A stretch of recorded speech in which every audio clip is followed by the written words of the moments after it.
लाल की जय। ओम श्री द्वारिकाधीश की जय। ओम श्री बांके बिहारी महाराज की जय। श्री डोंगे जी महाराज की जय।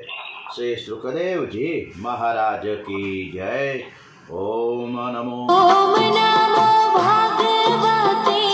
वासुदेवाय वासुदेवाय हरि वासुदेवाय।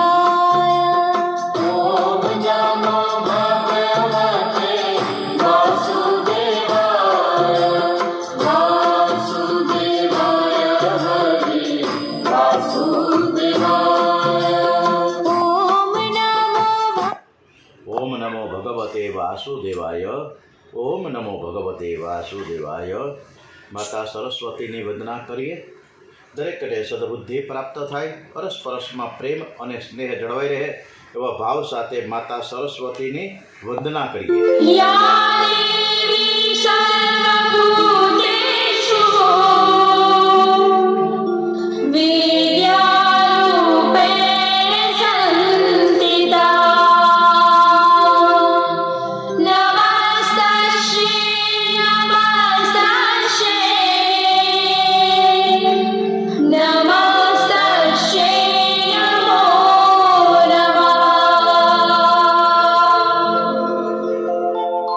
દ્વારિકાધીશ હરિસુંદર એવા વિષ્ણુ પરમાત્મા, કૃષ્ણ પરમાત્મા, રામચંદ્રજીને આપણે સરસ મજાની આ કથા સંભળાવીએ છીએ એવા ભાવ સાથે આપણે પ્રભુ પરમાત્માને સુંદર સ્તુતિ કરીએ।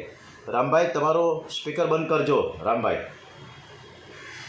हरि सुंदर नंद मुकुंद हरि नारायण हरि हरि सुंदर नंद मुकुंद हरि नारायण हरि हरि केशव हरि गोविंद हरि नारायण हरि हरि केशव हरि गोविंद हरि नारायण हरि। आओ रे गाओ रे गोकुल के प्यारे, आओ रे गाओ रे गोकुल के प्यारे। आओ रे कान्हा रे गोकुल के प्यारे, आओ रे कान्हा रे गोकुल के प्यारे।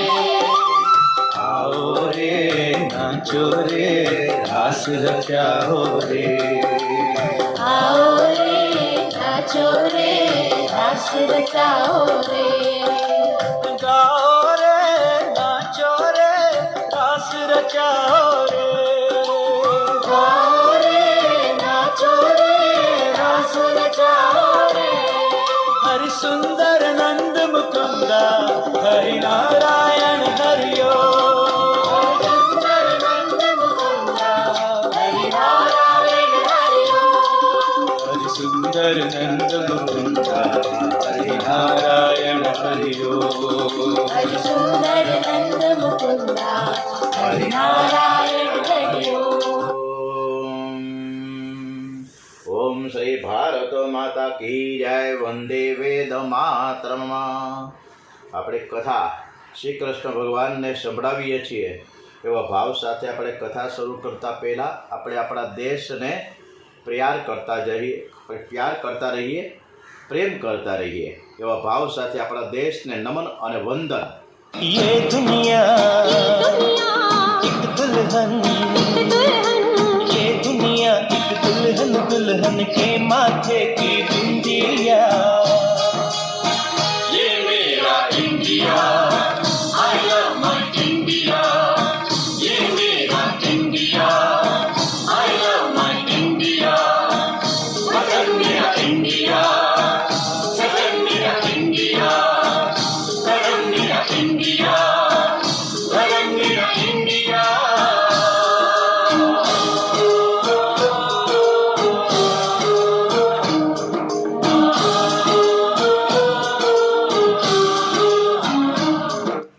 આપણે ભાગવત કથાના પ્રધાન વક્તા તો આદિનારાયણ, અને એ આદિનારાયણ પછી બ્રહ્માજી પછી નારદજી, સનકાદિક ઋષિઓ, સુખદેવજી મહારાજ અને ડોંગરેજી મહારાજ.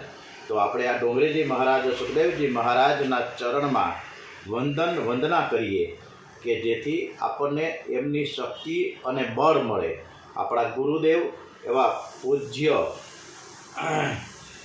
ડોંગરેજી મહારાજ અને સુખદેવજી મહારાજના ચરણોમાં નમસ્કાર સાથે સાથે એ તો આપણા ગુરુ છે જ, પરંતુ જગત ગુરુ શ્રી કૃષ્ણ પરમાત્માના ચરણોમાં વંદન સાથે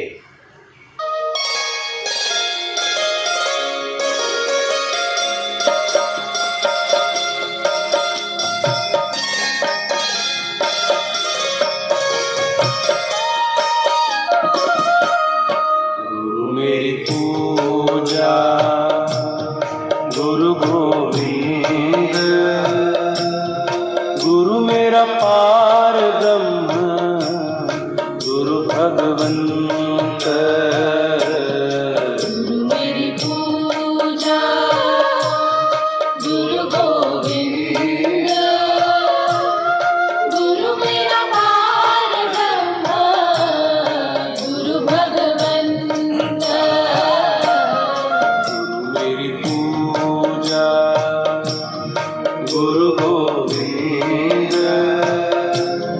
गुरु मेरा पार ब्रह्म, गुरु भगवंत. मेरी पूजा गुरु गोविंद, गुरु मेरा पार ब्रह्म, गुरु भगवंत. જગત ગુરુ શ્રી કૃષ્ણ પરમાત્માના ચરણોમાં વંદન સાથે આજની કથા આપણે શ્રી કૃષ્ણ પરમાત્માને સરસ રીતે સ્મિત હાસ્ય સાથે સંભળાવીએ છીએ. એ પણ આપણી કથા ખૂબ જ સરસ રીતે સાંભળે છે. એવા ભાવ, શ્રદ્ધા સુમન સાથે એમના ચરણોમાં વંદન સાથે આ ભાગવત કથાની જે પ્રેરણા થઈ છે એ શરદ કુમારો દ્વારા નારદજીને થઈ કે તમે ભાગવતની કથા કરો, તમારી ઈચ્છા પરિપૂર્ણ થશે. ભાગવતની કથા ઘર ઘર સુધી, જન જન સુધી પહોંચે તો માણસની અંદર જે રહેલી જ્ઞાન, વૈરાગ્ય અને ભક્તિ જાગૃત થઈ જશે. એટલે એટલા માટે તમે ઘર ઘર સુધી, જન જન સુધી અને લોકોના કલ્યાણ અર્થે તમે ભાગવતનો પ્રચાર કરો.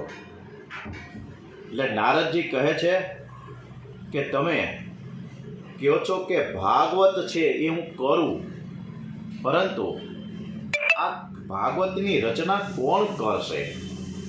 ત્યારે શરદ કુમારોએ પણ એને કીધું કે આ ભાગવતની રચના કોણ કરશે એ આગળ ઉપર તમે ગંગા કિનારે હરિદ્વાર પાસે આનંદ નામનો એક ગંગાજીનો સરસ મજાનો તટ છે, ત્યાં તમે જ્ઞાન યજ્ઞ રાખો અને ત્યાં આ ભક્તિને કહો કે તેમના વૃદ્ધ અને નિર્બળ થઈ ગયેલા જે જ્ઞાન અને વૈરાગ્ય એના પુત્રો છે એ સાથે લઈને આવે.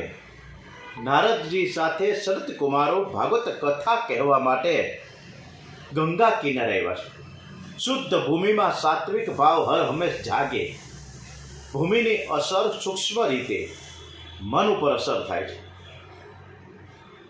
ગંગા છે ને જ્ઞાન ભૂમિ છે. દેવોને અને ઋષિઓને આમંત્રણ આપવામાં આવ્યા. ઘણા દેવો અને ઋષિ મુનિઓ કેટલાક આળસમાં બેસી રહ્યા છે અને ઘણા અભિમાનમાં કહે કે અમે તો કથા ઘણી વખત સાંભળી છે, કથામાં બીજું શું નવીન હોય, એટલે અમે જતા નથી. પરંતુ આ બધી જ ખબર ભૃગુ ઋષિને ખબર પડી ગઈ કે આ લોકો આવ્યા નથી, એટલે એમને ઘરે જઈને એણે ટકોરા માર્યા કે ચાલો ટકોરા માર્યા છે અને ખખડાવે છે, બારણા ખખડાવે છે. આમ કરી અને બારણા ખખડાવી નોક, ચાલો કથા શરૂ થઈ રહી છે, તમે બધા જ આવો. આપણે પણ સરસ રીતે ઘણા વર્ષથી આપણે આ સવારના 8 થી 9 કથા રેગ્યુલર થાય અને અહીંયા બીજા મોબાઈલમાં ઘણા બધા પરીક્ષિતો લાઈવ સવારના 8 વાગે કથા સાંભળે છે કે જેના થકી હું સરસ રીતે કથા કરી શકું છું. એટલે આ દરેક પરીક્ષિત શ્રીઓનો હું પહેલાં તો આભાર વ્યક્ત કરું છું સનત કુમારો વક્તા તરીકે આસન ઉપર બિરાજમાન છે. દેવો ઋષિમુનિઓ કથામાં શ્રોતાઓ તરીકે આવ્યા છે. નારદજી પણ શ્રોતા તરીકે આવ્યા છે. કથાનો આરંભ કેવી રીતે થાય છે? બોલીએ શ્રી ગોવર્ધનનાથ કી જય. ગોવર્ધનનાથની જયકાર સાથે આ કથા શરૂ થાય છે. કથામાં આપણે બધાએ ભગવાનનો જયકાર કરવો જ જોઈએ, તો એનો લાભ આપણને મળે. જયકાર જરૂરી છે. ઘણા બધા કાનથી શ્રવણ કરી પરમાત્માના હૃદયમાં ઉતારે છે. આથી આંખ અને કાનને પવિત્ર રાખીએ અને ત્યાં શ્રી કૃષ્ણ ભગવાનને પધરાવીએ. દરેક સત્કર્મના આરંભમાં શાંતિ પાઠ કરવામાં આવે છે. હરિ ઓમ ભદ્રમ કર્ણેભિઃ શૃણુયામ દેવા ભદ્રમ વક્ષેમાક્ષભિર્યજત્રાઃ સ્થિરેરંગે સ્તુષ્ટુવાગુંસસ્તનુભિર્યાસેમહિ રેવહિतं યદાહો. ઓમ શ્રી વિષ્ણવે નમો નમઃ. ઓમ શ્રી કૃષ્ણ પરમાત્માય નમો નમઃ. ઓમ શ્રી રામચંદ્રાય નમો નમઃ. ઓમ દ્યો શાંતિરંતરિક્ષ ગુણ શાંતે પૃથ્વી શાંતિરાપઃ શાંતિરોષધયઃ શાંતે વનસ્પતયઃ શાંતિઃ વિશ્વે દેવાઃ શાંતિઃ બ્રહ્મ શાંતિઃ સર્વગુણ શાંતિઃ શાંતિરેવ શાંતિઃ સામા શાંતિરધિ.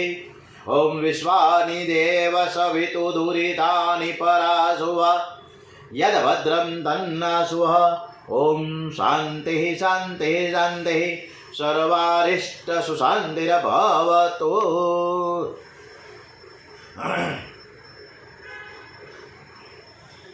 કાન વડે અમે ભદ્ર એટલે કે કલ્યાણમય આ કથાના વચનો સાંભળીએ છીએ. ગોર મહારાજ સત્કાર્યના આરંભ વખતે આંખે અને કાને જળ અડાડવાનું કહે. ઇન્દ્રિયોને શુદ્ધ કરો, અને જો ઇન્દ્રિયો શુદ્ધ હશે તો પરમાત્મા પ્રકાશ રૂપે આપણે અંદર સ્થાપિત થશે. અત્યારે કાળ નથી બગડ્યો. આપણે બધા વારંવાર કહે છે કે કળિયુગ ગયો છે, તો ખરેખર તો ડોંગરેજી મહારાજના શબ્દોમાં કહીએ તો કાળ બગડ્યો નથી, પરંતુ આપણું કાળજું બગડ્યું છે. કાળજું બગડ્યું છે. સુખદેવજી મહારાજ જ્યારે પરીક્ષિત શ્રીને કથા કરવા માટે આરંભ કરે છે ને, ત્યારે સ્વર્ગમાંથી દેવતાઓ અમૃતનો કુંભ લઈને આવ્યા છે.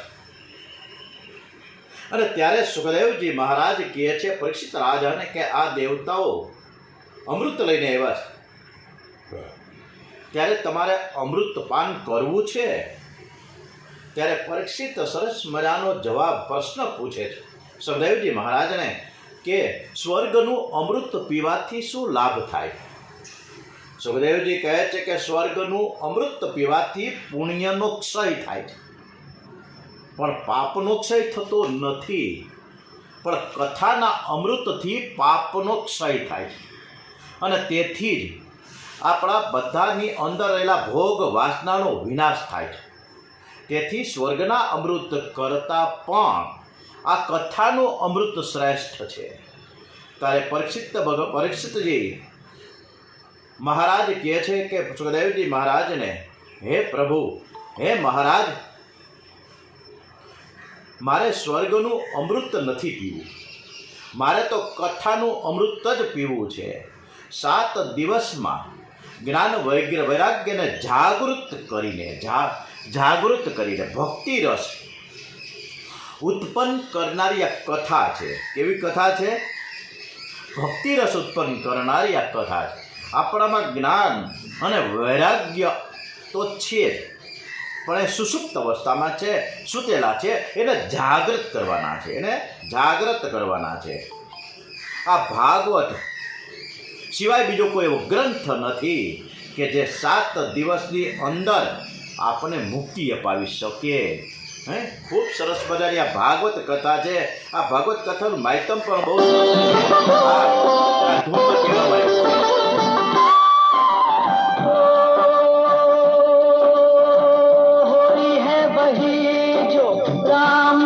रच राखा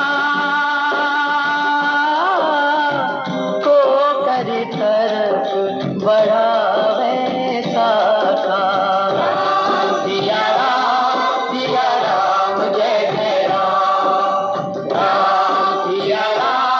सिया राम जय जय राम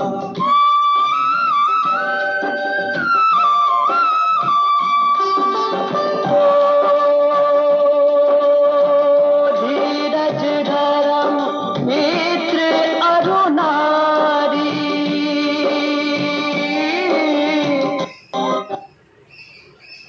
परखिए चारी सिया राम जय जय राम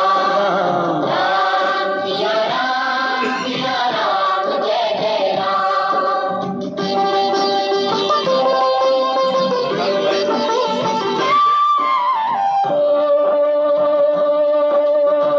जेहि के जेहि पद सत स्नेहु सो तेहि मिलै न कछु संदेहु सिया राम जय जय राम सिया राम जय जय राम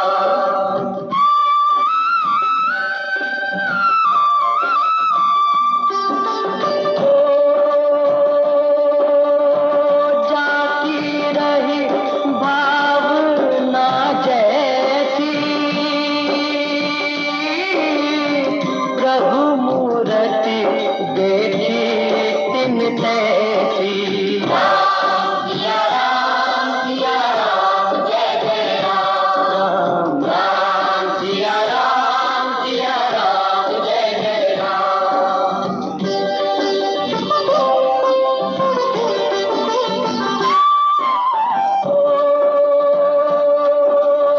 हरि अनंत हरि કથાનંદા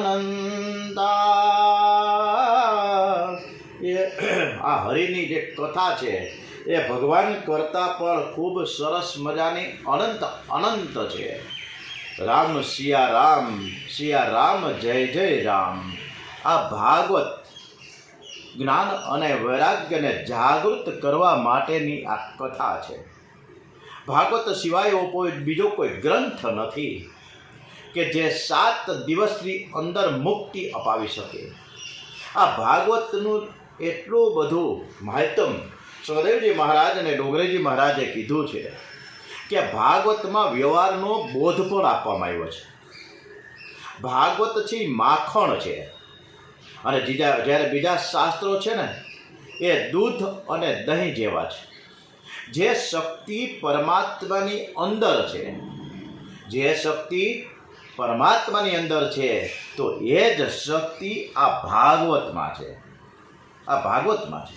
આ મહાત્મા બધા જ મહાપુરુષો વારંવાર એક જ રટણ કરે છે કે ભાગવત સિવાય બીજા કોઈ એવું ગ્રંથ નથી કે જેમાં આટલી બધી શક્તિ હોય. ભાગવત એ પરમાત્માની શબ્દમય મૂર્તિ છે. ભાગવત છે ને એ નારાયણનું દિવ્ય સ્વરૂપ છે. ભાગવત એ પરમાત્માનું નામ સ્વરૂપ છે, નામ સ્વરૂપ છે. એટલે જ આપણે ભાગવતજીને પધરામણી કરીએ ને, જ્યારે કથાનું આયોજન કરીએ ત્યારે માથા ઉપર આપણે ખૂબ સરસ રીતે ભાગવતજીને બિરાજમાન કરીએ અને રાસ રચતા ભગવાનના ગુણગાન ગાતા આપણે સભા મંડપમાં આવીએ છીએ. એટલે ભાગવતજી મહારાજ છે ને એ સાક્ષાત કૃષ્ણ પરમાત્માનું સ્વરૂપ છે. મનમાં અનેક જન્મોના મેલ ભર્યા છે અને મનને શુદ્ધ કરવા નામ સેવાની જરૂર છે. મન શુદ્ધ કરે છે ભાગવત. આ કળિયુગમાં નામ સેવા મુખ્ય છે અને નામ જ એ જ બ્રહ્મ છે. નામ એ જ પરમાત્મા છે. નામ એ જ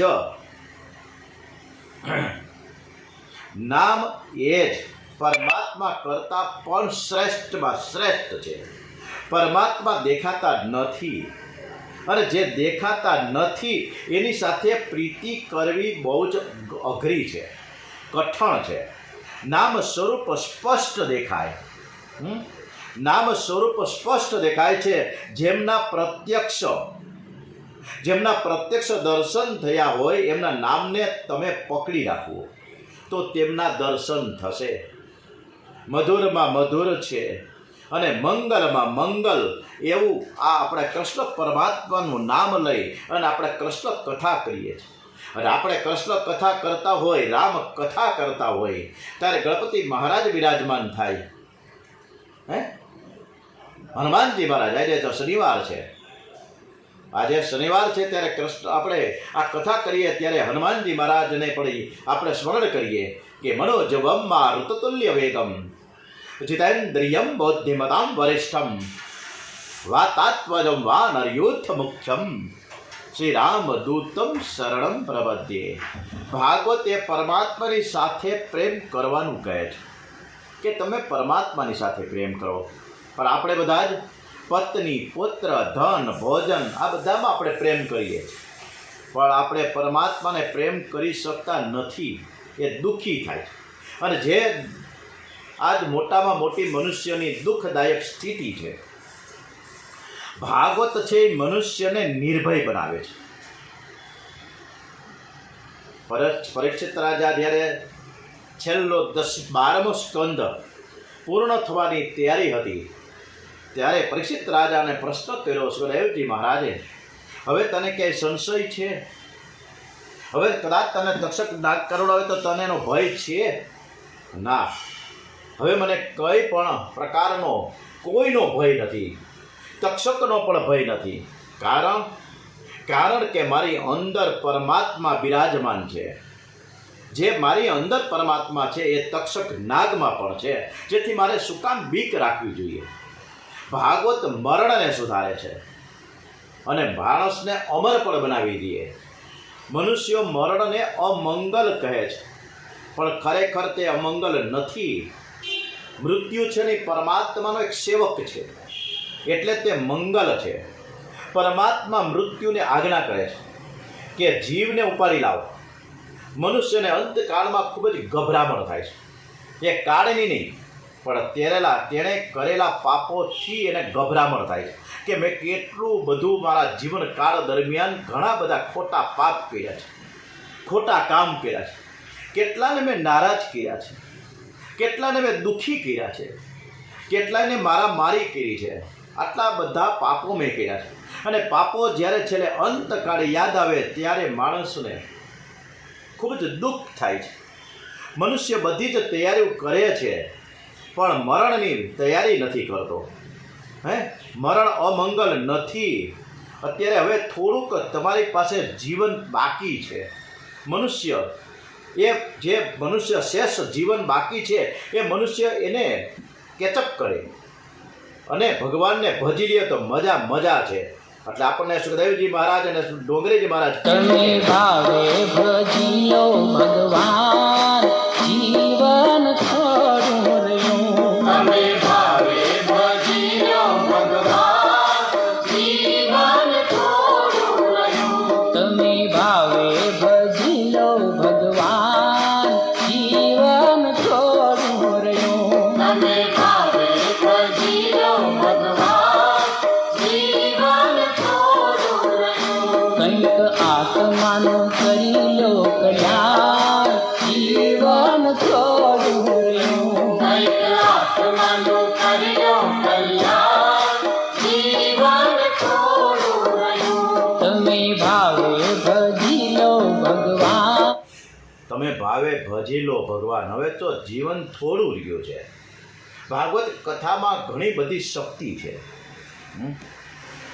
કથામાં ખૂબ જ આનંદ આવે છે, ખૂબ જ આનંદ આવે છે. 7 વર્ષથી કન્ટિન્યુ કથા રિપીટ થાય છે, પણ છતાં એક નવીનતા મળે, ઘણું બધું જ્ઞાન મળે, ઘણો બધો ઉપદેશ મળે, ઘણો બધો બોધ મળે છે. સંસારના સંબંધ મનથી છોડીને જ્યારે ગંગા કિનારે શાંતિથી પરીક્ષિત રાજા સાંભળી રહ્યા હોય, વક્તા તરીકે સુખદેવજી મહારાજ હોય ને શ્રોતા તરીકે પરીક્ષિત હોય, તો પરીક્ષિત રાજાને 7 દિવસ તો શું 7 મિનિટ પણ કાફી છે.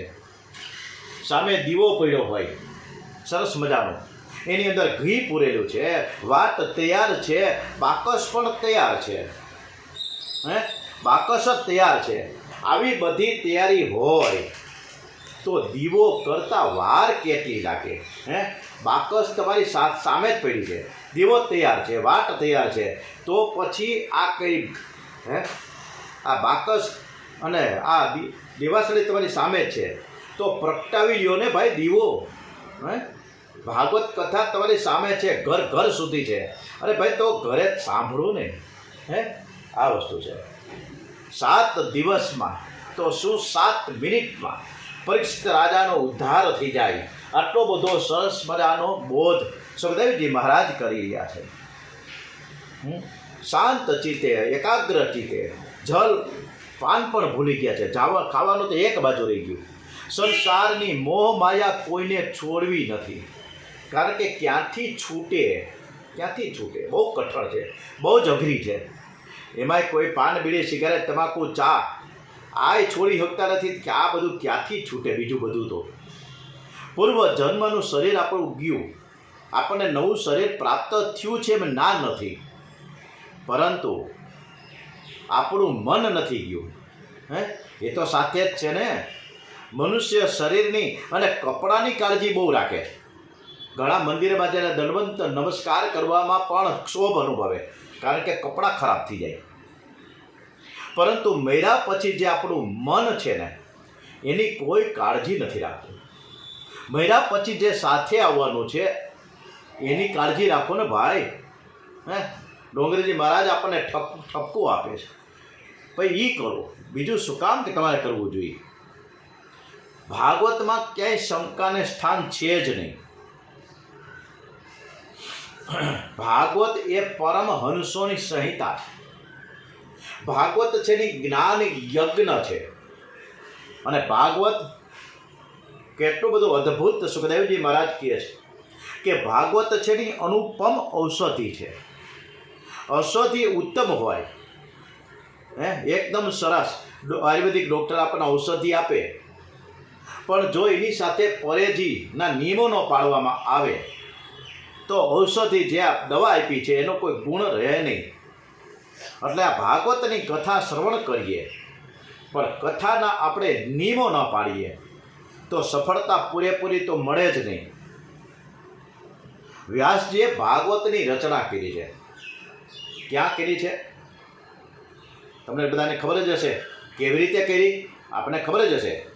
એમ છતાંય પણ આપણે ખૂબ સરસ મજાની આ ભાગવતની કથા છે એની રચના કેવી રીતે થઈ, ક્યાં થઈ, કેવી રીતે થઈ, લખાણ પટ્ટી કોણે કરી, રચયિતા કોણ છે, આવી બધી કથાના ખૂબ સરસ મજાના સંદેશાઓ આપણે જોવા મળે. ભગવાન શ્રી કૃષ્ણનો વ્યાસ નારાયણનો અવતાર એટલે કે જ્ઞાન અવતાર છે. શ્રી વ્યાસ મહર્ષિએ વેદોના વિભાગ ઘણા બધા કર્યા, સરસ રીતે કર્યા. અનેક પુરાણોની રચનાઓ પણ કરી છે. છતાં વ્યાસજીને શાંતિ મળતી નથી. નારદજીને પૂછ્યું, નારદજી વાત તમારી સાચી છે, અત્યારે આપણો દેશ છે એ બહુ જ આપત્તિમાં છે, માણસમાં ક્યાંય ધર્મ નથી રહ્યો. એટલે નારદજી આજ્ઞા કરી કે તમે ભાગવતની રચના કરો.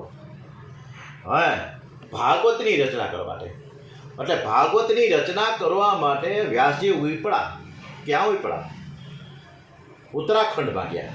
અને ઉત્તરાખંડમાં બદ્રીનાથ, હમણાં જ કપાટ ખુલ્યા ને, અખાત્રી જે ગંગોત્રી યમનોત્રી, અને ગઈકાલે બદ્રીનાથ અને કેદારનાથ.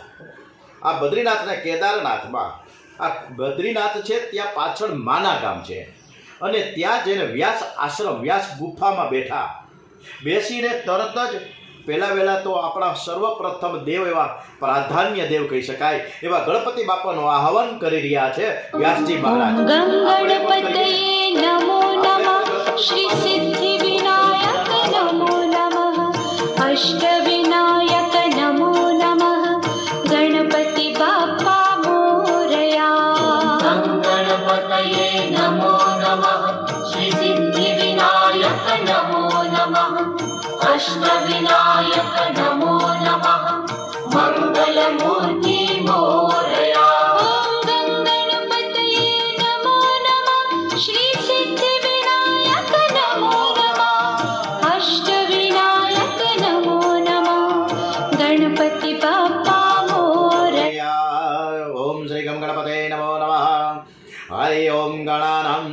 गणपति गुण हवामहे प्रियानन्दः प्रियपति गुण हवामहे निधिनन्दः निधिपति गुण हवामहे अवसो मम अहम जानी गर्भधमा तम जासि गर्भधम ओम श्री गम गणपते नमो नमः श्री गम गणपते नमो नमः ओम श्री गम गणपते नमो नमः गणपति बापाનું આહવાન થયું છે ગણપતિ બાપા સાક્ષાત આવ્યા છે વ્યાસ ગુફામાં બદ્રીનાથની પાછળ માના ગામ ભારત દેશનું આ છેલ્લું ગામ છે કે ગણપતિ મહારાજ મારે ભાગવતની રચના કરવી છે પણ હું મૂંઝાણો છું હું બોલું પણ લખે કોણ અને હું જો લખવા બેસી જાઉં તો એનો પાર ન આવે એટલે એ સાંભળીને ગણપતિજીએ વ્યાસજીને કીધું કે કાંઈ વાંધો નહીં હું લખીશ અને તમે બોલો વ્યાસજી થયા છે વક્તા અને ગણપતિજી થયા છે લહિયા લેખક થયા ગણપતિએ લખવા માટે તૈયારી સરસ રીતે બતાવી છે પણ એ પહેલાં એક નાનકડી એક શરત મૂકી કે તમે જેમ જેમ બોલતા જશો એમ એમ હું લખતો જઈશ પરંતુ તમારે બોલ્યા જ કરવાનું બોલતા બોલતા તમારે વચમાં અટકવાનું નથી હું જરા પણ નવરો નહીં બેસું વ્યાસજીએ કહ્યું ગણપતિ મહારાજ તમારી શરત મને માન્ય છે કારણ કે મારા ભાગવતની રચના તો કરવી છે ને એટલે તમે કયો એ કરવા તો હું તૈયાર જ હોઉં ને પણ હું જે કાંઈ બોલું ને એ યોગ્ય છે કે અયોગ્ય એનો સરસ રીતે તમારે વિચાર કરવાનો અને વિચારપૂર્વક તમારે લખવાનું એમને આડેધડ વહીવટ નહીં કરવાનો ભાઈ હા ગણપતિ બાપા તો ગણપતિ કે કાંઈ વાંધો નહીં હું સરસ રીતે સમજી વિચારીને લખીશ તમે બોલતા જાઓ હું લખતો જાઉં પણ વિચારીને કહીશ વ્યાસજીએ કથાનો આરંભ કર્યો છે 100 શ્લોક પૂરા થાય એટલે વ્યાસજી એક કૂટ શ્લોક મૂકી દે વચ્ચે અને પછી એક શ્લોક છે યોગ્ય છે કે અયોગ્ય એ વિચાર કરવામાં ગણપતિજીને સમય લાગે અને એ સમય દરમિયાન વ્યાસજી ઝડપથી પોતાના બીજા કાર્યો પતાવી લે છે સત્કર્મમાં હરમેશ વિઘ્નો આવતું જ હોય કાંઈક ને કાંઈક ડખા ઊભા થાય એટલે સત્કર્મમાં વિઘ્ન ન આવે એટલા માટે જ વ્યાસજીએ પ્રથમ શ્રી ગણપતિ બાપાનું આહવાન કર્યું છે ગણપતિ બાપાની પણ વંદના કરી છે અને પછી સરસ્વતી માતાનું પણ આહવાન કર્યું છે વંદન કર્યું છે કારણ કે એમના મુખેથી એમને સરસ્વતીજીનું સ્થાપન થાય ત્યારે લખી શકે ને તો આપણે પણ સરસ્વતીનું આહવાન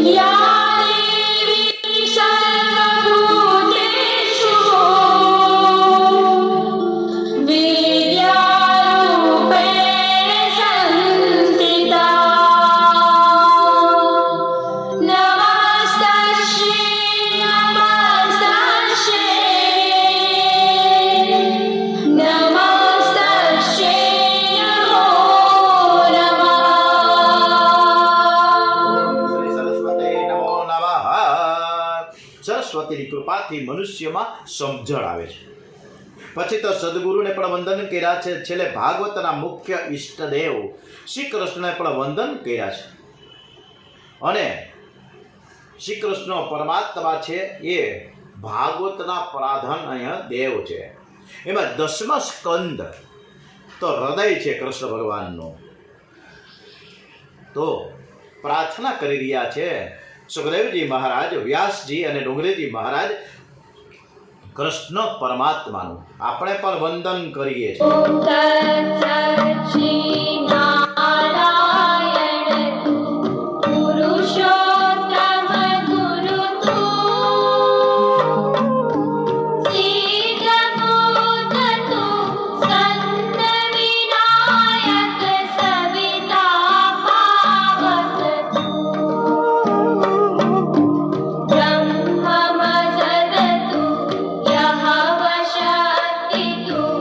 Isupi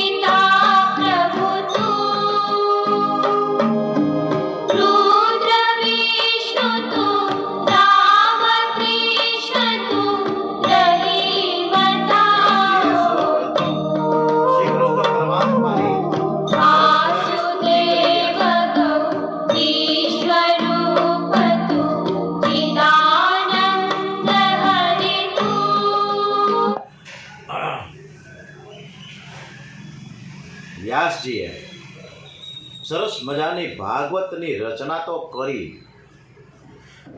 આનંદ થઈ ગયો, ગણપતિ બાપાને વિદાય કરી, પણ પછી ચિંતા ઊભી થઈ કે હું આ ભાગવત બનાવી રચના તો કરી છે, પણ હું આ ભાગવત કોને આપું? આ ભાગવતની રચના પછી મેં કલમ મૂકી દીધી છે, બહુ બોલ્યો, બહુ લખ્યું, પરમાત્માથી વિખૂટા પડેલ જીવો શ્રી કૃષ્ણ સમક્ષ આવે, આપણે બધા વિખૂટા પડી ગયા છે, ભગવાનને યાદ નથી કરતા, થેન્ક યુ નથી કહેતા, આપણું કામ સરળ રીતે સહજ રીતે પતી જાય એટલે ભગવાનના ઠેકાણે આવું કરીએ છીએ, ભગવાનને ભૂલી જાય છે. એટલે આપણે આ બધાય વિખૂટા પડ્યા છે શ્રી કૃષ્ણ ભગવાનથી, રામચંદ્રથી, આપણા ઈષ્ટદેવથી, આપણા કુળદેવીથી, અને દરેકને આપણે શ્રી કૃષ્ણની સમક્ષ બધા જ આવે એવા ઉદ્દેશથી તો વ્યાસજીએ ભાગવત રચ્યું છે.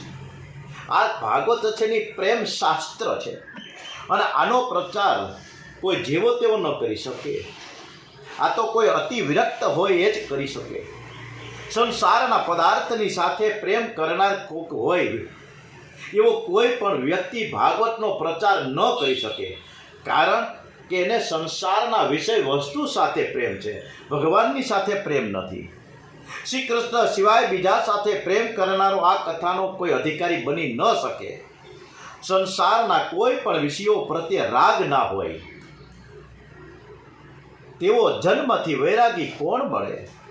કોઈક લાયક પુત્ર હોય એને હું મારું જ્ઞાન આપું, જેથી આ જગતનું કલ્યાણ થઈ શકે.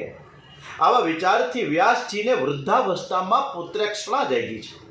ભગવાન શિવજી વૈરાગ્યનું સ્વરૂપ છે. શિવજી મારા ઉપર કૃપા કરીને મારે ત્યાં પુત્ર રૂપે આવે.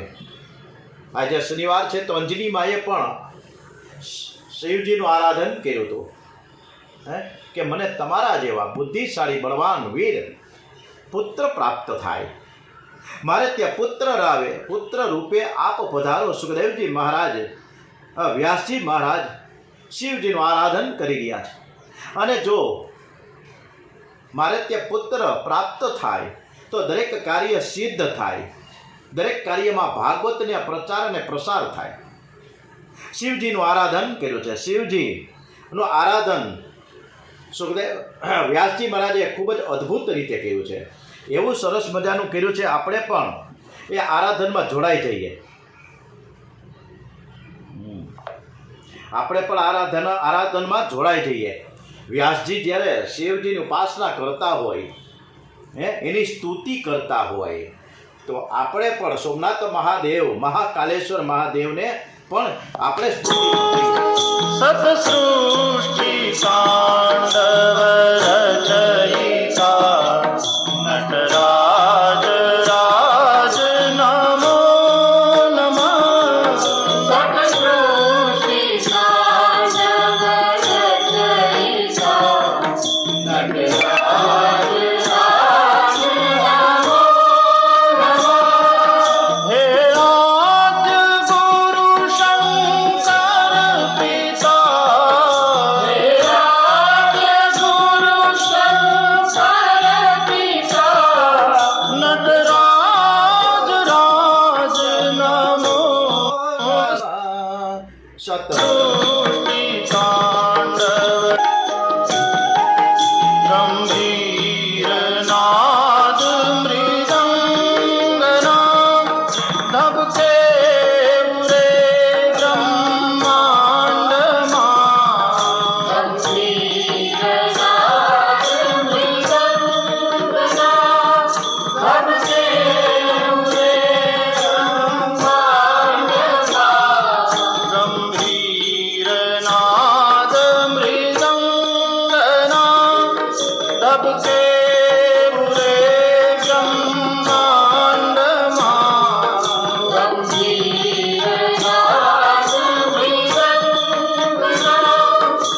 સૃષ્ટિ તાંડવ રચયિતા નટરાજ રાજ નમો નમઃ.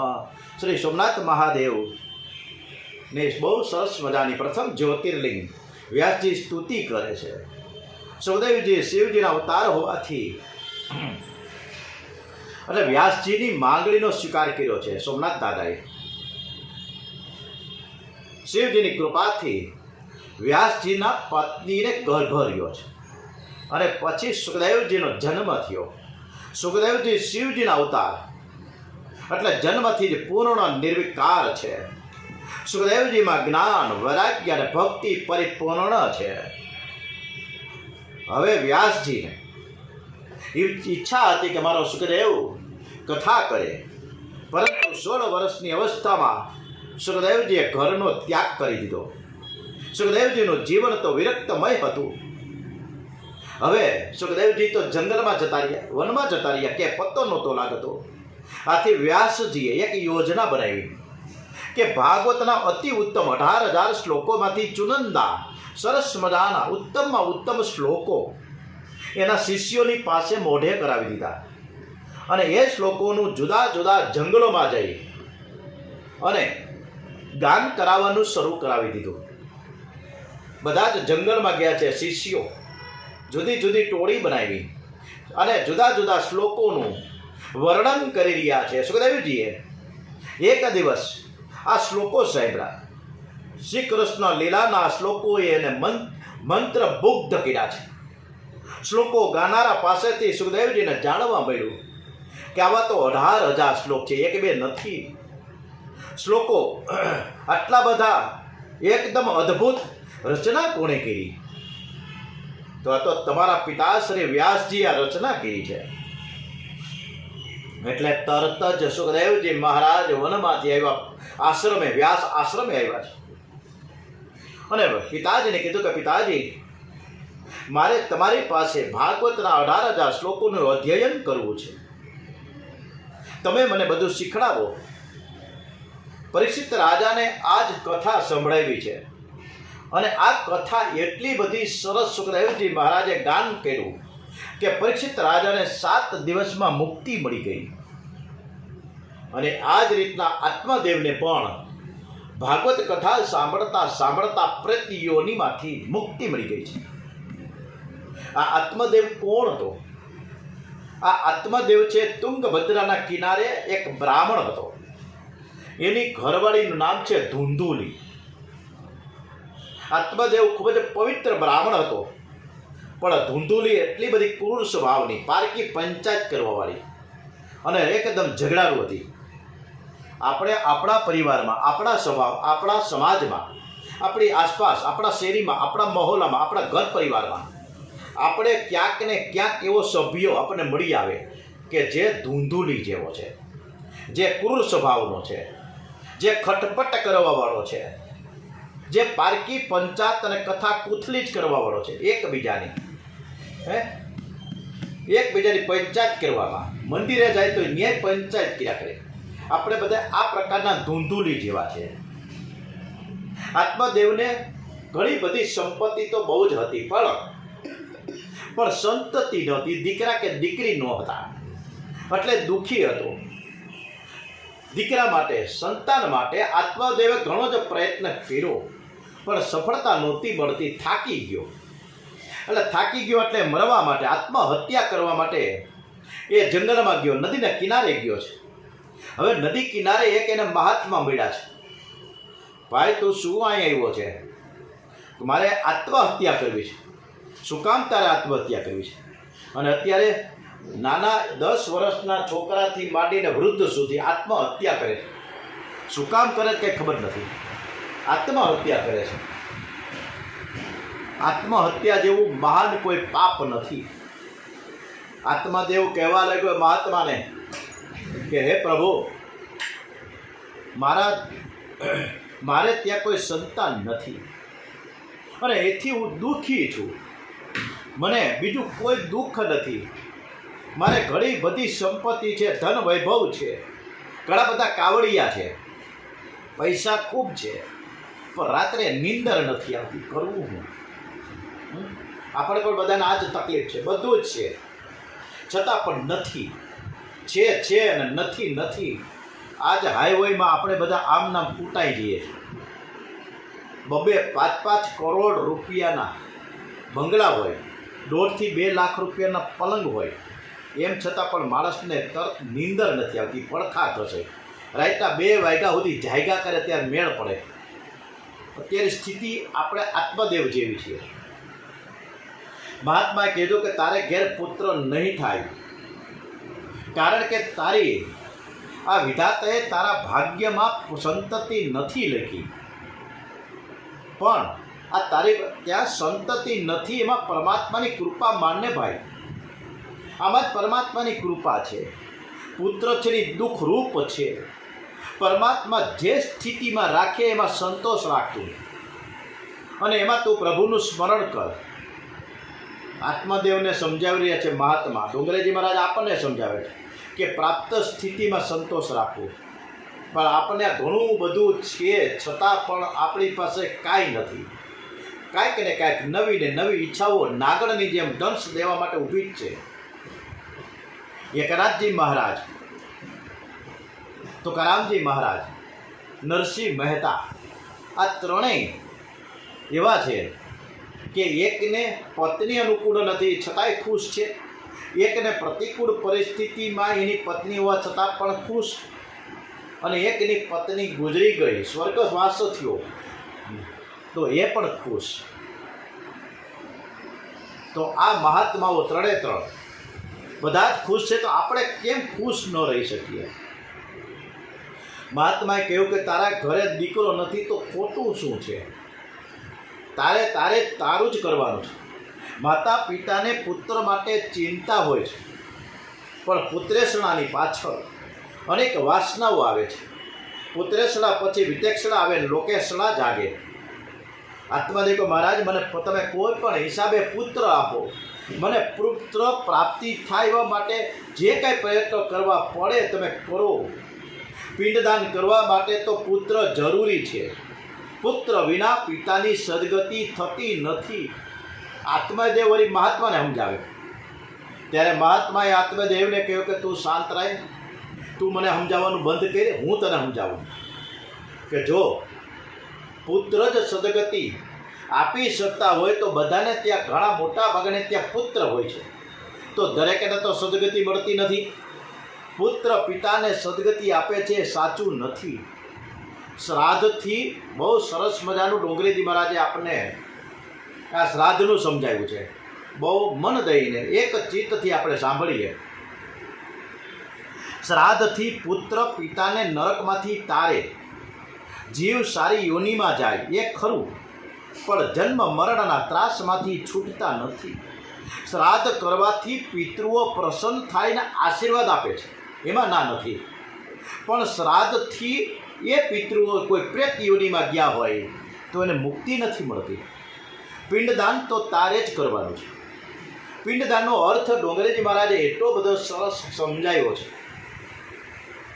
કે આ શરીરને પિંડ કહેવામાં આવે છે. એને પરમાત્માને આપણે અર્પણ કરવાનું છે. ત્યારે તુજકો અર્પણ ઇદમ નમઃ, એટલે એનું જ નામ છે પિંડદાન. આપણે આપણું જ કરવાનું છે, બીજું કોણ કરશે? આપણા છોકરાઓ નહીં કરે, આપણા છોકરાઓ ન કરે. એટલે અત્યારના દીકરા અને અત્યારની દીકરીઓ બધા જ એક સ્વાર્થ સાથે ભેગા થાય છે કે મા બાપની પાસે કંઈક ગલો હોય તો અમને મળી જાય. મા બાપને મારવામાં આવે છે, એની સંપત્તિ હડપ કરવામાં, દસ્તાવેજ જ્યાં સુધી ન કરે ત્યાં સુધી મા બાપને મારે છે. છેલ્લા ઘણા દાખલાઓ છે, આપણે ન્યૂઝપેપરમાં વાંચીએ છીએ, વોટ્સએપમાં જોઈએ છીએ, ઘણા વિડીયોમાં પણ આવે છે કે મા બાપને હેરાન પરેશાન થાય, બધું હોવા છતાં પણ નથી થઈ જાય, અને મા બાપને એટલા બધા દુઃખી કરે છે, વાત જ કરો. એક વખતનો જ એક પ્રસંગ છે કે એક બાપને એની સંપત્તિ હતી, એનો બંગલો હતો, એના નામે, એ છોકરાના નામે નહોતા કરતા, મારીને અધમુઓ કરીને બાપને. એમ છતાં પણ બાપ નહોતો માનતો. એટલે એ છોકરાએ, એ દીકરાએ એ બાપને એક રૂમમાં બંધ કરી દીધો, તાળા મારી દીધા બહાર, અને પછી બારી ખોલીને મોટા મોટા ઉંદર અંદર નાખ્યા, મોટા મોટા ઉંદેડા બારીમાંથી નાખ્યા, પછી બારી કરી દીધી બંધ. 1 અઠવાડિયા સુધી હોય બાપા, બાપ કણસતો હતો, દીકરાને દયા નહોતી આવતી. આ તકલીફ છે અત્યારના સમાજની. અત્યારે જ્યાં જોવો ત્યાં બહુ મુશ્કેલીના પાર છે. પણ જિંદગીમાં મા બાપે આપણને આ જે શરીર આપ્યું છે, ઘણા બધા ઉપકારો છે. મા બાપને શું કામ ભૂલવા જોઈએ? ડોંગરીજી મહારાજ આપણને કંઈક સમજાવે છે આપણને. ભલે બીજું બધું મા બાપને ભૂલશો નહીં, અગણિત છે ઉપકાર એના, એ વિસરશો નહીં. મા બાપને ભૂલશો નહીં. ભૂલો ભલે બીજું બધું મા બાપને ભૂલશો નહીં, અગણિત છે ઉપકાર એના, એ વિસરશો નહીં. મા બાપને ભૂલશો નહીં. અસહ્ય વેઠી વેદના ત્યારે દીઠું તમ મુખડું, એ પુનિત જનના પથ્થર બની છુંદશો નહીં. મા બાપને ભૂલશો નહીં. કાઢી મુખેથી કોળિયા, મોંમાં દહીં મોટા કર્યા, અમૃત તણા દેનાર સામે ઝેર ઉગળશો નહીં. મા બાપને ભૂલશો નહીં. ભૂલો ભલે બીજું મા બાપને ભૂલશો નહીં. ઓમ શ્રી કૃષ્ણ પરમાત્મા મહારાજ કી જય. કૃષ્ણ કનૈયાલાલ કી જય. બાલ કૃષ્ણલાલ કી જય. ॐ नमो भगवते वासुदेवाय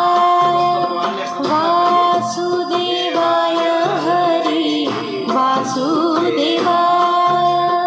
ઓમ નમો ભગવતે વાસુદેવાય હરિ વાસુદેવાય. વૃંદાવનમાં જઈ આપણે પાંકે બિહારી કુંજ બિહારીની આરતી કરીએ અને પછી કથાને વિરામ આપીએ છીએ. आरती कुंज बिहारी की, श्री गिरिधर कृष्ण मुरारी की. आरती कुंज बिहारी की, श्री गिरिधर कृष्ण मुरारी की. आरती कुंज बिहारी की, श्री गिरिधर कृष्ण मुरारी की. आरती कुंज बिहारी की, श्री गिरिधर कृष्ण मुरारी की. गले में बैजंती माला, बजावे मुरली मधुर बाला, श्रवण में कुंडल झलकाला, नंद के आनंद नंद लाला, गगन समअंग कांति काली, राधिका चमक रही आली, लतन में ठाणे बनमाली, भ्रमर सी अलक कस्तूरी तिलक, चंद्र सी झलक ललित छवि श्यामा प्यारी की, श्री गिरिधर कृष्ण मुरारी की. आरती कुंज बिहारी की, श्री गिरिधर कृष्ण मुरारी की. आरती कुंज बिहारी की, श्री गिरिधर कृष्ण मुरारी की. શ્રી કૃષ્ણ કનૈયાલાલ કી જય. આવતીકાલે મળીશું રાબેતા મુજબ સવારે 8